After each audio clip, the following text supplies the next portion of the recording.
Hello dears, നമ്മൾ ഇന്ന് ഇവിടെ ഡിസ്കസ് ചെയ്യാൻ പോകുന്നത് 5ാം ക്ലാസ്സിലത്തെ ബേസിക് സയൻസിൻ്റെ ഫസ്റ്റ് ചാപ്റ്ററാണ്. അപ്പോൾ നിങ്ങൾക്ക് എല്ലാവർക്കും അറിയാം, ഈ ഒരു വർഷം നിങ്ങളുടെ ടെക്സ്റ്റ് ബുക്കൊക്കെ മാറിയിട്ടുണ്ട്, പുതിയ സിലബസാണ്. ആ ഒരു പുതിയ ടെക്സ്റ്റ് ബുക്കിൻ്റെ ഒരു കവർ പേജാണ് ഇവിടെ ഞാൻ ഈ കാണിച്ചിരിക്കുന്നത്. അപ്പോൾ ഇനി നമുക്ക് നോക്കാം എന്തൊക്കെ പഠിക്കാനുണ്ട്, എന്തൊക്കെ കണ്ടൻറ്റാണ് ഈ ഒരു ടെക്സ്റ്റ് ബുക്കിലുള്ളതെന്ന്. അപ്പോൾ ഫസ്റ്റിലത്തെ ചാപ്റ്ററാണ് ദ ചെയിൻ ഓഫ് ലൈഫ്. ഈ ഒരു ചാപ്റ്ററിൽ നമ്മൾ മെയിനായിട്ട് പഠിക്കാൻ പോകുന്നത് ഓരോരോ ജീവികൾക്കും അവരുടെ നിലനിൽപ്പിന് വേണ്ടിയിട്ട് എന്തൊക്കെ ഫുഡാണ് അവർ ഡിപ്പെൻഡ് ചെയ്യാറുള്ളത്. അതേപോലെ തന്നെ പ്ലാന്റ്സൊക്കെ അവരുടെ നിലനിൽപ്പിന് വേണ്ടിയിട്ട് എന്തൊക്കെ ഫുഡാണ് ഡിപ്പെൻഡ് ചെയ്യുന്നത്, അവരെങ്ങനെയാണ് ഫുഡ് പ്രിപ്പയർ ചെയ്യുന്നത്, അങ്ങനത്തെ കുറച്ച് കാര്യങ്ങളാണ്. ഇനി രണ്ടാമത്തെ ചാപ്റ്ററാണ് എവേ ഫ്രം ഡിസീസ്. ആ ഒരു പേര് പോലെ തന്നെ രോഗങ്ങളും അതിനെങ്ങനെ അകറ്റി നിർത്താം എന്നുള്ളതൊക്കെയാണ് പഠിക്കുന്നത്. പിന്നെ മൂന്നാമത്തെ ചാപ്റ്റർ വാട്ടർ ആൻഡ് ലൈഫ്, വെള്ളവും അതേപോലെ ജീവനും. പിന്നെ നാലാമത്തെ chapter seeds of life. Okay, ആ വിത്തിൻ്റെ കുറച്ച് കാര്യങ്ങളാണ് നമ്മൾ നാലാമത്തെ ചാപ്റ്ററിൽ പഠിക്കുന്നത്. അപ്പോൾ നമുക്ക് ഫസ്റ്റിലത്തെ ചാപ്റ്ററിലോട്ട് പോകാം, ദ ചെയിൻ ഓഫ് ലൈഫ്. അപ്പോൾ ഇതിനെ മലയാളത്തിൽ ഒറ്റയല്ല ഒരു ജീവിയും എന്നാണ് ഈ ഒരു ചാപ്റ്ററിൻ്റെ പേര്. ഈ ചാപ്റ്റർ തുടങ്ങുമ്പോൾ തന്നെ നിങ്ങൾക്ക് നല്ലൊരു പിക്ചർ കാണാം, നല്ലൊരു ചിത്രം കാണാം. അതായത് ഒരു പക്ഷി മീനിനെ നോക്കി ഇരിക്കുന്നുണ്ട് അല്ലേ. Observe the picture. ഈ ഒരു പിക്ചർ നന്നായിട്ട് നിരീക്ഷിക്കാനാണ് പറഞ്ഞത്. Which bird is in the picture. അതായത് ഈ ഒരു ചിത്രത്തിൽ കാണുന്ന ഈ ഒരു പക്ഷിൻ്റെ പേരെന്താണെന്നാണ് ചോദ്യം. അപ്പോൾ എൻ്റെ ഈ ഒരു നാട്ടിലൊക്കെ ഞങ്ങളിതിനെ മീനൊറ്റി എന്ന് പറയും, പൊന്മാൻ അല്ലേ, പല നാട്ടിലും പൊന്മാൻ എന്നൊക്കെ പറയും. അപ്പോൾ അതിനെ ഇംഗ്ലീഷ് പറയുന്ന പേരാണ് കിങ് ഫിഷർ എന്ന്. ആ പേര് പോലെ തന്നെ kingfisher. Okay, what is its main food. ഇതിൻ്റെ മെയിൻ ഫുഡ് എന്താണ് അതിൻ്റെ മെയിൻ ഫുഡ്? മീനാണ്, ഫിഷാണ് അതിൻ്റെ മെയിൻ ഫുഡ് എന്ന് പറയുന്നത്. Where is this bird usually seen. ഈ ഒരു പക്ഷി എവിടെയാണ് പ്രധാനമായിട്ടും കാണപ്പെടുന്നതെന്നാണ് ചോദ്യം. എവിടെയാണ്? മീനൊക്കെ എളുപ്പത്തിൽ പിടിക്കാൻ പറ്റുന്ന സ്ഥലങ്ങളിലായിരിക്കും ഈ കിങ് ഫിഷർ പൊതുവെയായിട്ട് കാണപ്പെടുന്നത്. അതായത് ഈ കുളങ്ങളുടെയോ അല്ലെങ്കിൽ പുഴയുടെയോ ഒക്കെ അടുത്തുള്ള മാളങ്ങളിലായിരിക്കും ഈ ഒരു കിങ് ഫിഷർ കാണപ്പെടുന്നത്. പിന്നെ അടുത്ത ചോദ്യമാണ് what could be the reason for that. അതിൻ്റെ റീസൺ എന്താണ്? മറ്റൊന്നുമല്ല, എളുപ്പത്തിൽ മീൻ പിടിക്കാൻ വേണ്ടിയിട്ടാണ്. ഓക്കെ, അപ്പോൾ ആ കാര്യങ്ങളൊക്കെ തന്നെയാണ് ഈ ഒരു ബോക്സിൽ അവിടെ കൊടുത്തത്. The kingfisher lives in burrows on river bank or near ponds. അപ്പോൾ ഇവിടെ നമ്മൾ പറഞ്ഞത് തന്നെയാണ്, ഈ കിങ് ഫിഷർ പ്രധാനമായിട്ടും കാണപ്പെടുന്നത് നദീതീരത്തോ അല്ലെങ്കിൽ കുളക്കരയിലോ ഉള്ള മാളങ്ങളിലാണ് ഈ പൊന്മാന് താമസിക്കുന്നത്, കിങ് ഫിഷർ താമസിക്കുന്നത്. ഇവിടെ ബറോസ് എന്ന് പറഞ്ഞാൽ എന്താണ്? മാളം. പിന്നെ റിവർ ബാങ്ക് എന്ന് പറഞ്ഞാൽ നദീതീരമാണ്. പിന്നെ they mostly choose places near water sources way they can fish. അപ്പോൾ ഇവിടെ എന്താണ് പറഞ്ഞത്? ഇവർ മെയിനായിട്ട് തിരഞ്ഞെടുക്കുന്ന സ്ഥലങ്ങളെന്ന് പറഞ്ഞാൽ ഈ വാട്ടർ ബോഡീസിൻ്റെ ഒക്കെ അടുത്താണ്. ഈ വെള്ളമൊക്കെ ഉള്ള അല്ലെങ്കിൽ മീനൊക്കെ പിടിക്കാൻ സൗകര്യമുള്ള സ്ഥലങ്ങളിലാണ് ഇവർ പെട്ടെന്ന് ചൂസ് ചെയ്യുന്നത്. ഇനി അടുത്ത് അതിൻ്റെ തൊട്ട് താഴെ എന്താണ് കൊടുത്തത്? There are many creature around us who eat various kind of food. നമുക്ക് ചുറ്റും ഇതേപോലെ തന്നെ ഈ കിങ് ഫിഷർ പോലെ തന്നെ ഞാൻ പറഞ്ഞു, കിങ് ഫിഷർക്ക് പ്രധാനമായിട്ടുള്ള ഭക്ഷണം എന്ന് പറയുന്നത് ഫിഷാണ്. അതേപോലെ തന്നെ മറ്റു കുറേ ജീവികളുണ്ട്, അവർക്ക് പ്രധാനമായിട്ടുള്ള ഭക്ഷണം ഫിഷല്ല, വേറെ പലതുമായിരിക്കാം. ഒരു ഉദാഹരണം പറയുകയാണെങ്കിൽ കൗവിൻ്റെ ഏറ്റവും പ്രധാനപ്പെട്ട ഭക്ഷണം എന്താണ്? ഗ്രാസ്, പുല്ലുകളാണ് അല്ലേ.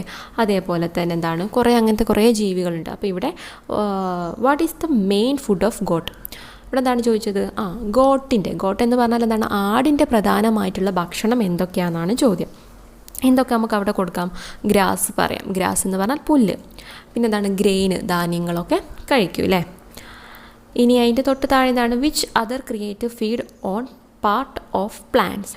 ഇവിടെ ചോദിച്ചതാണ് സസ്യഭാഗങ്ങൾ ആഹാരമാക്കുന്ന മറ്റെന്തെല്ലാം ജീവികളുണ്ടെന്ന്. എന്തൊക്കെ പ്ലാന്റ്സ് കഴിക്കാറുണ്ട്? ഇവിടെ 2 കൊടുത്തിട്ടുണ്ട്. ഡിയർ, മാന്, റാബിറ്റ്, മുയൽ. പിന്നെ അതേപോലെ നമുക്ക് പറയാം കൗ, പശു അല്ലേ. പിന്നെ ഹോഴ്സ് പറയാം, കുതിര. പിന്നെ എന്താണ്? ഗ്രാസ് ഹോപ്പർ അല്ലേ, ഇതിനൊക്കെ പറയാം. ഗ്രാസ് ഹോപ്പർ എന്ന് പറഞ്ഞാൽ പുൽച്ചാടി. ഇനി അടുത്ത ടോപ്പിക്കാണ് ഫുഡ് ആൻഡ് ഹാബിറ്റേറ്റ്, അതായത് വാസസ്ഥലവും ആഹാരവും. ഇവിടെ ഹാബിറ്റേറ്റ് എന്ന് പറഞ്ഞാൽ വാസസ്ഥലം, ഫുഡ് എന്ന് പറഞ്ഞാൽ എന്താണ്? എല്ലാവർക്കും അറിയാം, ആഹാരം. Okay, observe the picture. താഴെ ഒരു പിക്ചർ വീണ്ടും കൊടുത്തിട്ടുണ്ട്. അതിൽ കുറേ ജീവികളെ നിങ്ങൾക്ക് കാണാൻ സാധിക്കില്ലേ. ആ ജീവികളുടെ പേരൊക്കെ അവിടെ എടുത്തെഴുതാനാണ് പറഞ്ഞത്. അപ്പോൾ നമുക്ക് പറയാം, അവിടെ നിങ്ങൾക്ക് കൊക്കിനെ കാണാൻ പറ്റുന്നുണ്ടല്ലേ. അപ്പോൾ കൊക്കിൻ്റെ ഇംഗ്ലീഷ് എന്താണ്? ക്രെയിൻ. പിന്നെ തവള, അതായത് ഫ്രോഗ്. പിന്നെ ആമനെ കാണാൻ പറ്റുന്നില്ലേ, അതിൻ്റെ പേരെന്താണ് ഇംഗ്ലീഷ് പറയാം? ടോട്ടോയ്സ്. പിന്നെ ഞണ്ടുണ്ട്, ക്രാബ്. പിന്നെ അവിടെ ഒച്ചുണ്ട്, അതിനെന്താ പറയുക, സ്നെയിൽ. പിന്നെ കാക്ക, ക്രോ. പിന്നെ അവിടെ ഒരു തുമ്പിനെ കാണാൻ പറ്റുന്നുണ്ടല്ലേ, അതിനെ ഡ്രാഗൺ ഫ്ലൈ എന്ന് പറയും. പിന്നെ പുൽച്ചാടിൻ്റെ ഇംഗ്ലീഷാണ് ഗ്രാസ് ഹോപ്പർ. പിന്നെ പാമ്പുണ്ട് അല്ലേ, അതിനെ സ്നേക്ക് എന്ന് പറയും. അപ്പോൾ ഇത്രയും ജീവികളുടെ പേര് അവിടെ എഴുതി വെക്കുക. പിന്നെ അവിടെ കുളത്തിൽ ചെറിയൊരു മീനെയും കാണുന്നുണ്ടല്ലേ, അപ്പോൾ സ്മോൾ ഫിഷ് എന്നും അവിടെ കൊടുക്കുക.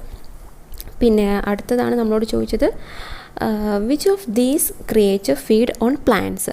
അപ്പോൾ ഇതിൽ ഏതൊക്കെ ജീവികളാണ് പ്ലാന്റ്സ് കഴിക്കാറുള്ളത്, പുല്ലുകളെ അല്ലെങ്കിൽ ചെടികളെ ഭക്ഷണമാക്കാറുള്ളത്, ഇതിലേതൊക്കെയാണ്? നമുക്കത് സ്മോൾ ഫിഷസ്. അപ്പോൾ ഈ വെള്ളത്തിൽ തന്നെയുള്ള ചെറിയ ചെറിയ പായലുകളൊക്കെ എന്ത് കഴിക്കാറുണ്ട്? സ്മോൾ ഫിഷ് കഴിക്കാറുണ്ട്. പിന്നെ നമുക്ക് പറയാം ഗ്രാസ് ഹോപ്പർ, പുൽച്ചാടി കഴിക്കും. അതേപോലെ പിന്നെന്താണ്, സ്നെയിൽ എന്ന് പറഞ്ഞാൽ ഒച്ച്, ഇതൊക്കെ കഴിക്കാറുണ്ട്. അപ്പോൾ ഏതെങ്കിലും രണ്ടെണ്ണം അവിടെ എഴുതിയാൽ മതി. ഇനി അടുത്തതാണ് which creature feed on small fishes. ഈ ചെറിയ മീനുകളെ ഭക്ഷണമാക്കുന്ന ജീവികൾ ഇതിലേതൊക്കെയാണ്? ക്രെയിൻ പറയാം, അതായത് കൊക്ക്. പിന്നെ നമുക്ക് ക്രാബ് പറയാം, ക്രാബ് എന്ന് പറഞ്ഞാൽ ഞണ്ട്. പിന്നെ ഫ്രോഗ് പറയാം, ക്രോ പറയാം, കാക്ക, തവളയൊക്കെ പറയാം. അപ്പോൾ ഇതൊക്കെ എഴുതി അവിടെ നിങ്ങൾ കംപ്ലീറ്റ് ആക്കുക. ഇനി അടുത്തത്, every creature in the picture feeds on some other organism. അപ്പോൾ ഇവിടെ ഈ ഒരു ചിത്രത്തിൽ കാണിച്ചിരിക്കുന്ന എല്ലാ ജീവികളും തന്നെ മറ്റ് ജീവികളെ ഡിപ്പെൻഡ് ചെയ്യുന്നുണ്ട്, ആശ്രയിച്ചിരിക്കുന്നുണ്ട്, അവരുടെ ഫുഡിന് വേണ്ടിയിട്ട് ആശ്രയിച്ചിരിക്കുന്നുണ്ട്. എന്തൊക്കെയാണ്? Small fish feed on plants, അതായത് ചെറിയ ചെറിയ മീനുകൾ പ്ലാന്റ്സിനെ അല്ലേ, ചെടികളെ ഡിപ്പെൻഡ് ചെയ്യുന്നുണ്ട് ഫുഡിന് വേണ്ടിയിട്ട്. പിന്നെ large fishes feed on small fishes, വലിയ മീനുകളാണെങ്കിൽ ചെറിയ മീനുകളെ ഭക്ഷണമാക്കാറുണ്ട്. പിന്നെ cranes feed on fishes, cranes പറഞ്ഞാൽ എന്താണ്? കൊക്കുകളൊക്കെ ആഹാരമാക്കുന്നത് മീനുകളെയാണ്. Complete the illustration by adding other creature in the field. അപ്പോൾ ഈ ഒരു താഴെ തന്നിരിക്കുന്ന ഈ ഒരു ഇല്ലുസ്ട്രേഷൻ കംപ്ലീറ്റ് ആക്കാനാണ് പറഞ്ഞത്. ഇവിടെ നോക്കിക്കുക, പ്ലാന്റ്സ് എന്നാണ് തുടങ്ങുന്നത്. അപ്പോൾ പ്ലാന്റ്സ് കഴിക്കുന്ന ഏതൊക്കെ ജീവികളുണ്ട്? നമ്മൾ പറഞ്ഞു സ്മോൾ ഫിഷ് പറഞ്ഞു. അതേപോലെ വേം എന്ന് പറഞ്ഞാൽ എന്താണ്? പുഴുക്കളൊക്കെ, ചെറിയ ചെറിയ പുഴുക്കളുണ്ടാവില്ലേ, അത്.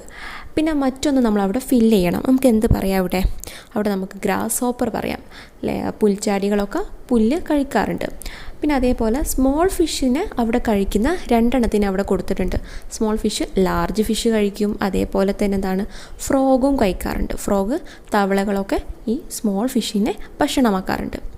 ഇനി എന്താണ്, ഈ ലാർജ് ഫിഷിനെയും ഫ്രോഗിനെയും കഴിക്കുന്നത് ആരാണ്? ക്രെയിൻ എന്ന് പറഞ്ഞാൽ കൊക്ക്. അപ്പോൾ ഈ ചെറിയ ചെറിയ തവളകളെയൊക്കെ ആര് കഴിക്കും? ഈ ക്രെയിൻ, കൊക്കുകൾ കഴിക്കാറുണ്ട്. ഇനി അവിടെ പുഴുക്കൾ ആരൊക്കെ കഴിക്കാറുണ്ട്? ഈ പുഴുക്കളെ കാക്കകൾ കഴിക്കാറുണ്ട്. അതേപോലെ നമുക്ക് ഹെന്ന് പറയാം. കോഴികളൊക്കെ പുഴുക്കളെ കഴിക്കാറില്ലേ? അപ്പോൾ അതിലേതെങ്കിലും ഒന്ന് നിങ്ങൾക്ക് അവിടെ എഴുതാം. ഇനി അടുത്ത ടോപ്പിക്ക് നോക്കിക്കേ, ലിങ്ക്ഡ് ടുഗദർ. ഇതേപോലെ തന്നെയാണ് ഇവിടെ deer, rabbit and grasshopper are plant eating creature. അതായത് മാന്, മുയൽ, പുൽച്ചാടി, ഇതൊക്കെ എന്താണ്? പ്ലാന്റ് ഈറ്റിംഗ്, ഈ പിന്നെ പുല്ലുകളൊക്കെ കഴിക്കുന്ന ജീവികളാണ്. Complete the food relationship by adding other creature that feed on them. അതായത് ഈ ജീവികളൊക്കെ കഴിക്കുന്ന മറ്റ് ജീവികളുണ്ടാവും. ഈ മാനിനെയും അതേപോലെ തന്നെ മുയലിനെയും ഗ്രാസ് ഹോപ്പറിനെയും ഒക്കെ കഴിക്കുന്ന മറ്റ് ജീവികളുണ്ടാവും. അപ്പോൾ അതിൻ്റെ പേര് അവിടെ എഴുതി ഫില്ല് ചെയ്യാനാണ് പറഞ്ഞത്. അപ്പോൾ നമ്മൾ പറഞ്ഞു പ്ലാന്റിനെ കഴിക്കുന്ന ചെടികളൊക്കെ കഴിക്കുന്ന ജീവികളാണ് ഡിയർ, റാബിറ്റ്, ഗ്രാസ് ഹോപ്പർ. അപ്പോൾ ഡിയറിനെ കഴിക്കുന്ന, മാനിനെ കഴിക്കുന്ന ജീവി ഏതായിരുന്നു? എല്ലാവർക്കും അറിയാം. നമുക്കവിടെ ലയൺ പറയാം, ലയൺ, ടൈഗറൊക്കെ പറയാം. ഇനി റാബിറ്റിനെ കഴിക്കുന്നത് എന്തൊക്കെയാണ്? റാബിറ്റിനെ പല ജീവികളും കഴിക്കാറുണ്ട്. നമുക്ക് ഫോക്സ് പറയാം, കുറുക്കനെ പറയാം അല്ലേ, അല്ലെങ്കിൽ എന്താണ് ഇതേപോലെ ടൈഗറോ ലയണോ മറ്റേതെങ്കിലും ജീവിനെയൊക്കെ പറയാം. പിന്നെ ഗ്രാസ് ഹോപ്പറിനെ കഴിക്കുന്നത് എന്താണ്? Grass hopper. പുൽച്ചാടിനെ കഴിക്കുന്നത് എന്തായിരുന്നു? നമുക്ക് ക്രെയിൻ പറയാം, കൊക്കിനെയൊക്കെ അവിടെ പറയാം. ഇനി ഇതിൻ്റെ താഴെയുള്ള ഒരു ബോക്സ് നോക്കാം. അത് വളരെ പ്രധാനപ്പെട്ടതാണ്. ഫുഡ് വെബ് എന്താണുള്ളത്, എക്സാമിന് പലപ്പോഴുമായിട്ട് ചോദിക്കുന്നതാണ്. Living beings depend on one another for food. അതായത് ആഹാരത്തിനായി ജീവികൾ പരസ്പരം ആശ്രയിക്കുന്നുണ്ട്. എല്ലാ ജീവികളും തന്നെ മറ്റ് ജീവികളെ ഫുഡിന് വേണ്ടിയിട്ട് ആശ്രയിക്കുന്നുണ്ട്. This inter relationship among them is the food web. അപ്പോൾ ഇതിനെയാണ് നമ്മൾ എന്ത് പറയുന്നത്? ഫുഡ് വെബ് എന്ന് പറയുന്നത്. അതായത് ഈ ഒരു ജീവികളുടെ ഈ ഒരു പരസ്പര ബന്ധത്തെയാണ് എന്ത് പറയുന്നത്? ഫുഡ് വെബ്, ആഹാര ശൃംഖലാ ജാലം എന്ന് പറയുന്നത്. അപ്പോൾ ഇവിടെ ഫുഡ് വെബ് എന്താണെന്ന് ആരും മറക്കരുത്. അപ്പോൾ ഇവിടെ ഫുഡ് വെബ് എന്ന് പറഞ്ഞാൽ എല്ലാ ജീവികളും അല്ലെങ്കിൽ എല്ലാ ഓർഗാനിസവും മറ്റ് ഓർഗാനിസത്തെ ഫുഡിന് വേണ്ടിയിട്ട് ഡിപ്പെൻഡ് ചെയ്യുന്നുണ്ട്, ആശ്രയിച്ചിരിക്കുന്നുണ്ട്. അപ്പോൾ അതിനെയാണ് നമ്മൾ ഫുഡ് വെബ് എന്ന് പറയുന്നത്. അപ്പോൾ അതിന് ഉള്ള ഒരു എക്സാമ്പിളാണ് ഇവിടെ കൊടുത്തിരിക്കുന്നത്. താഴെ നിങ്ങൾ നോക്കിക്കേ, ഒരു ചെടിയുണ്ട്. ആ ചെടി ഭക്ഷണമാക്കുന്നത് മാന്, അതേപോലെ തന്നെ പശു. ഈ പശുവിനെ കഴിക്കുന്നത് ആരാണ്? പശുവിന് സിംഹമോ അല്ലെങ്കിൽ ടൈഗറോ ഒക്കെ ഭക്ഷണമാക്കാറുണ്ട്. ഇനി മറ്റൊരു സൈഡ് നോക്കിക്കുകയും അവിടെ എന്തോ ഒരു ധാന്യമുണ്ട്, അത് കഴിക്കുന്നത് ആരൊക്കെ ഉണ്ട്? മാന് കഴിക്കുന്നുണ്ട്. ആ ഏരോ നോക്കിയാൽ മതി കേട്ടോ. ആ മാന് കഴിക്കുന്നുണ്ട്, അതേപോലെ തന്നെ എലി കഴിക്കുന്നുണ്ട്, പിന്നെ പുൽച്ചാടി കഴിക്കുന്നുണ്ട്, പശുവും കഴിക്കാറുണ്ട്. ഇനി ഈ മാനിനെ കഴിക്കാൻ അവിടെ ആരുണ്ട്? അതെ, സിംഹമോ പുലിയോ ഒക്കെ ഉണ്ട്. പിന്നെ ഈ എലിനെ കഴിക്കാൻ ആരുണ്ട്? പൂച്ചയുണ്ട് അല്ലേ? പൂച്ചനെ കഴിക്കുന്നത് ഈ പുലി കഴിക്കും. പിന്നെ അതേപോലെ മറ്റ് സൈഡ് നോക്കുകയാണെങ്കിൽ പുൽച്ചാടിനെ കഴിക്കാൻ ആരൊക്കെ ഉണ്ട്? കിളികളുണ്ട്, അതേപോലെ തന്നെ കുരങ്ങുകളുണ്ട്. ഈ കുരങ്ങിനെ കഴിക്കുന്നത് പുലി കഴിക്കും. പിന്നെ ഇതേപോലെ എന്താണ്, കിളികളെ കഴിക്കാൻ കുറുക്കനുണ്ട്. കുറുക്കനെ ആര് കഴിക്കും? കഴുകന് കഴിക്കും. ഇങ്ങനെ എല്ലാം തന്നെ ഇവിടെ നോക്കിയാൽ നിങ്ങൾക്ക് മനസ്സിലാവും, ഒരു വെബ് പോലെ, ഒരു വല പോലെയാണ് അല്ലേ? വെബ് എന്ന് പറഞ്ഞാൽ ഒരു വല പോലെ എല്ലാം ഇങ്ങനെ കണക്റ്റഡ് ആണ്. അപ്പം അതിനെയാണ് നമ്മൾ ഫുഡ് വെബ് എന്ന് പറയുന്നത്. എല്ലാ ജീവികളും അങ്ങോട്ടും ഇങ്ങോട്ടും ഓരോരോ ജീവികളെയും ഭക്ഷണത്തിന് വേണ്ടിയിട്ട് ആശ്രയിച്ചിരിക്കുന്നുണ്ട്. ഓക്കെ, അപ്പോൾ അത് മറക്കരുത്. ഇനി അടുത്ത ടോപ്പിക്കാണ് കോ എസിസ്റ്റൻസ് അറ്റ് സീ, അതായത് ശൃംഖലകൾ കടലിലും. അപ്പോൾ നമ്മൾ ഇതുവരെ ഇവിടെ ഡിസ്കസ് ചെയ്തത് കരയിലെ പല ഫുഡ് റിലേഷൻഷിപ്പാണ് അല്ലേ? അങ്ങോട്ടും ഇങ്ങോട്ടും പല ജീവികളും, കരയിലുള്ള പല ജീവികളും അങ്ങോട്ടും ഇങ്ങോട്ടും ഫുഡിന് വേണ്ടിയിട്ട് ആശ്രയിച്ചിരിക്കുന്നുണ്ട്. അപ്പോൾ നമ്മൾ നോക്കാൻ പോകുന്നത് സീയിലത്തത്, കടലിലത്തെ ആഹാര ശൃംഖലകളാണ്. അപ്പോൾ ഇവിടെ താഴെ നമ്മളോട് ചോദിച്ചതെന്താണെന്ന് വെച്ചാൽ, ഇവിടെ നിങ്ങൾക്ക് ഒരു 5 ചിത്രങ്ങൾ കാണാം. ഏതൊക്കെയാണത്? ഷാർക്ക് എന്ന് പറഞ്ഞാൽ സ്രാവ്, പിന്നെ സർഡൈൻ എന്ന് പറഞ്ഞാൽ എന്താണ്? മത്തിയാണ്. പിന്നെ സ്മോൾ ഫിഷസ്, ചെറുമീനുകളുണ്ട്. പിന്നെ സീ ടേർട്ടിൽ എന്ന് പറഞ്ഞാൽ കടലാമ. പിന്നെ പ്ലാങ്ക്ടൺ എന്ന് പറഞ്ഞാൽ പ്ലവകങ്ങൾ എന്നും മലയാളത്തിൽ പറയും. അത് ചെറിയ ഒരു കടലിൽ കാണപ്പെടുന്ന ചെറിയൊരു പുല്ലാണ്. ഈ പ്ലാങ്ക്ടൺ എന്ന് പറഞ്ഞാൽ ഈ കടലിലൊക്കെ ഇങ്ങനെ സ്വതന്ത്രമായിട്ട് ഒഴുകി നടക്കുന്ന ഒരു തരം പുല്ലുകളാണ്. അപ്പോൾ ഈ ഒരു ചെറിയ പുല്ലുകളെ, ഈ പ്ലാങ്ക്ടനെയൊക്കെ മെയിനായിട്ട് ചെറിയ മീനുകളൊക്കെയാണ് ഭക്ഷണമാക്കാറുള്ളത്. അപ്പോൾ ഇവിടെ നമ്മളോടുള്ള ചോദ്യം അതൊന്നുമല്ല. Some sea creatures are shown in the picture. അപ്പോൾ ഇവിടെ തന്നിരിക്കുന്നത് ചില കടലിൽ കാണപ്പെടുന്ന ചില ജീവികളാണ്. Look at the information in the table below and draw a food web that include these organism. അതായത് ചുവടെ നൽകിയ പട്ടികയിലെ വിവരങ്ങൾ കൂടി പരിശോധിച്ച് ഈ ജീവികളെ ഒക്കെ ഉൾപ്പെടുത്തിയിട്ട് ഒരു ഫുഡ് വെബ് ചിത്രീകരിക്കാനാണ് പറഞ്ഞത്. അപ്പോൾ ആ ഒരു ടേബിൾ നിങ്ങൾ നോക്കിക്കേ, ഓർഗാനിസത്തിൻ്റെ പേര് അവിടെ കൊടുത്തിട്ടുണ്ട്. അതായത് മുകളിൽ നമ്മൾ പറഞ്ഞിട്ടിരിക്കുന്ന ഓർഗാനിസത്തിൻ്റെ പേരൊക്കെ കൊടുത്തിട്ടുണ്ട്. പിന്നെ അവർ കഴിക്കുന്ന ഫുഡിൻ്റെ പേരും കൊടുത്തിട്ടുണ്ട്. ഷാർക്ക് അതായത് സ്രാവ് കഴിക്കുന്നത് സ്ക്വിഡ് എന്ന് പറഞ്ഞാൽ കണവ. പിന്നെ ഫിഷസ്, മീനുകൾ. പിന്നെ സീ ടേർട്ടിൽ എന്താണ്? അതെ, കടലാമ. പിന്നെ രണ്ടാമത്തത് സർഡൈൻ എന്ന് പറഞ്ഞാൽ മത്തി. അപ്പോൾ മത്തി എന്തിനൊക്കെയാണ് കഴിക്കുന്നത്? സ്മോൾ ഫിഷസ്, ചെറിയ മീനുകളെയും പ്ലാങ്ക്ടനും.